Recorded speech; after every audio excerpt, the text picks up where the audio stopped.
집의 기쁨이라는 제목으로 말씀을 나누고자 합니다. 그리스도인들은 기쁨을 누리며 사는 사람이다 라고 말할 수 있습니다. 장례식에 가서 찬송을 부를 수 있는, 세상이 이해하지 못하고 세상이 줄 수 없는 기쁨을 누리는 사람들이라 할 수 있겠습니다. 이 기쁨은 어디에서 오는 것일까요? 왜 이 기쁨이 그리스도인들에게만 있을까요? 그 이유는 기쁨의 이유가 되시는 예수님이 이 땅에 오셨기 때문입니다. 오늘 성경 본문에서 우리는 예수 그리스도께서 탄생하시기 전 이미 오시는 그리스도를 크게 기뻐하는 사가랴의 집을 보게 됩니다. 사가랴의 집에 왜 큰 기쁨이 있었을까? 사가랴의 집에 기쁨이 있었던 이유는 무엇일까? 그 이유는 사가랴의 집에 그리스도께서 오시기 때문에 큰 기쁨이 있었습니다. 사가랴의 이야기는 누가복음 1장 5절부터 나오고 있습니다. 사가랴는 제사장으로 직무를 수행할 차례가 되어서 성전에서 이제 분향을 하게 됩니다. 성전에 들어가 분향을 할 때에 천사를 만나게 되고, 천사는 사가랴의 아내 엘리사벳이 아이를 낳을 것을 말해줍니다. 사가랴는 천사 가브리엘의 말을 믿지 못하여 일시적으로 말을 하지 못하게 됩니다. 사가랴 제사장의 직무를 사가랴가 이렇게 다 마치고 집으로 돌아왔고, 천사의 말대로 엘리사벳은 아이를 가지게 됩니다. 나이가 많아 아이를 가질 수 없었던 엘리사벳의 이 아이를 가지게 됨은 그 가정으로 봐서도 큰 기쁨이 아닐 수 없습니다. 사가랴가 살던 시대에는 여자는 아이를 낳는 것으로 인정받았던 시대였습니다. 아이를 낳지 못하는 여자는 사람을 고치지 못하는 의사와 같고 도둑을 잡지 못하는 경찰관처럼 무능함을 뜻했습니다. 아이를 낳지 못했던 엘리사벳, 아이를 가지게 되었기 때문에 사가랴의 집에는 기쁨이 충만했을 것입니다. 엘리사벳은 주께서 나를 돌보셔서 내 부끄러움을 없게 하신다라고 고백했습니다. 하지만 오늘 사가랴의 집에는 더 큰 기쁨이 찾아옵니다. 바로 예수 그리스도가 사가랴의 집에 오셨기 때문입니다. 마리아가 천사에게 성령으로 잉태되어 아이를 낳을 것을 전해 들을 때에는 이 천사가 엘리사벳이 아이를 가진 지 6개월이 되었다고 알려주었습니다. 천사의 소식을 들은 마리아는 빨리 일어나 엘리사벳이 사는 유대 산골 한 동네로 갑니다. 사가랴의 집에 들어가 엘리사벳에게 문안할 때에 어떤 일이 일어납니까? 오늘 읽었던 본문의 41절을 보시면 엘리사벳이 마리아가 문안함을 들음에 아이가 복중에서 뛰노는지라. 마리아가 문안하는 소리를 들을 때에 아이가 복중에서 뛰놀았다라고 말합니다. 아이가 뱃속에서 뛰노는 것이 무슨 그리 큰 대수냐라고 하는 분들이 있을지 모르겠습니다. 임신한 지 6개월이 지나면 어느 임산부든지 태동을 느낍니다. 하지만 엘리사벳의 경우는 차원이 다릅니다. 매우 특수한 일이었습니다. 임산부가 보통 느끼는 그런 태동과는 달랐던 것입니다. 이것을 어떻게 달랐는지 창세기 25장의 말씀에서 그것을 엿볼 수 있습니다.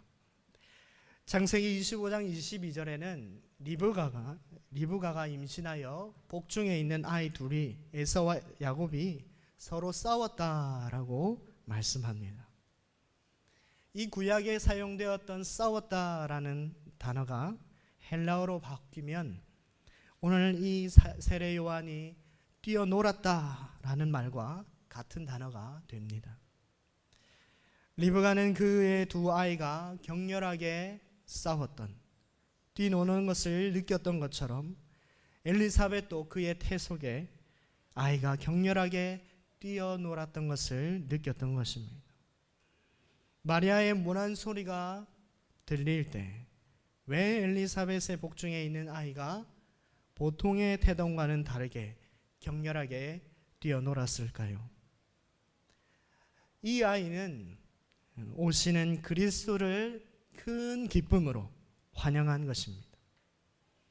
이 아이는 오시는 그리스도를 환영하고 마리아의 태 속에 잉태된 그리스도를 알고 그리스도가 오기 때문에 기뻐 놀았던 것입니다.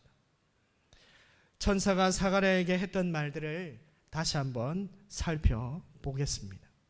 15절 누가복음 1장 15절의 뒷부분을 보시면 모태로부터 성령의 충만함을 받아 이스라엘 자손을 주고 그들의 하나님께로 많이 돌아오게 하겠습니다. 그가 또 엘리야의 심령과 능력으로 주 앞에 먼저 와서 아버지의 마음을 자식에게 거스르는 자를 의인의 슬기에 돌아오게 하고 주를 위하여 세운 백성을 준비하리라 라고 말하고 있습니다. 이것은 말라기 선지자의 말씀을, 이 예언의 성취를 말하고 있는 것입니다.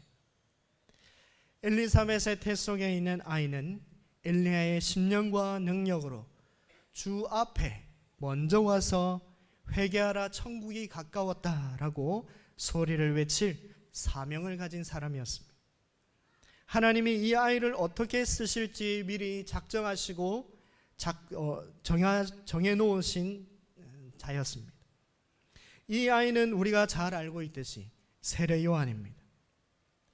세례 요한은 성경에 나오는 마지막 나시린입니다.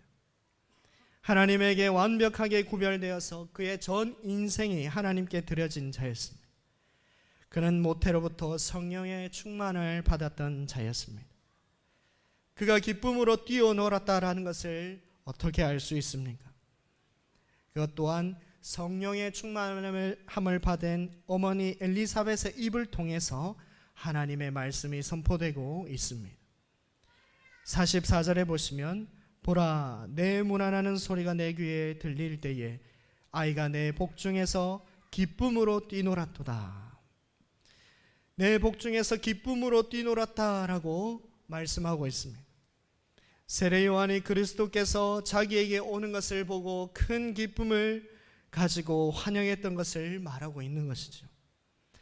성령에 충만한 어머니의 뱃속에 성령 충만한 아이가 격렬하게 환영했던 이유는 예수 그리스도가 오셨기 때문입니다. 잉태하지 못했던 엘리사벳에게 아이를 주심으로 기쁨을 주시고 그리스도께서 사가랴의 집에 오심으로 더 큰 기쁨이 오게 된 것입니다. 그 사가랴의 집에 있었던 기쁨은 그들만의 것이 아니었습니다. 오늘 살아가는 우리에게도 동일하게 그 기쁨이 있는 줄 믿습니다. 왜 그렇습니까? 왜 그렇습니까? 예수님이 우리에게도 동일하게 찾아오셨기 때문이죠. 저와 여러분을 죄에서 구원하기 위하여 이 땅에 오신 줄 믿습니다. 이 성탄으로 하나님께서 아담에게 언약하신 것을 이루셨습니다. 이 성탄으로 아브라함과 다윗에게 약속하신 것을 이루셨습니다. 이 성탄으로 그의 백성을 구원하시기 위해 대대로 언약하신 것을 이루셨습니다.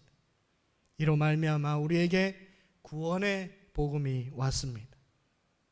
이 복음은 우리에게 큰 기쁨이 될 줄 믿습니다. 세례 요한이 복중에서 뛰어놀았던 것처럼 우리의 삶의 주인이 주님이 찾아와 주심을 격렬하게 기뻐하며 환영하기를 바랍니다.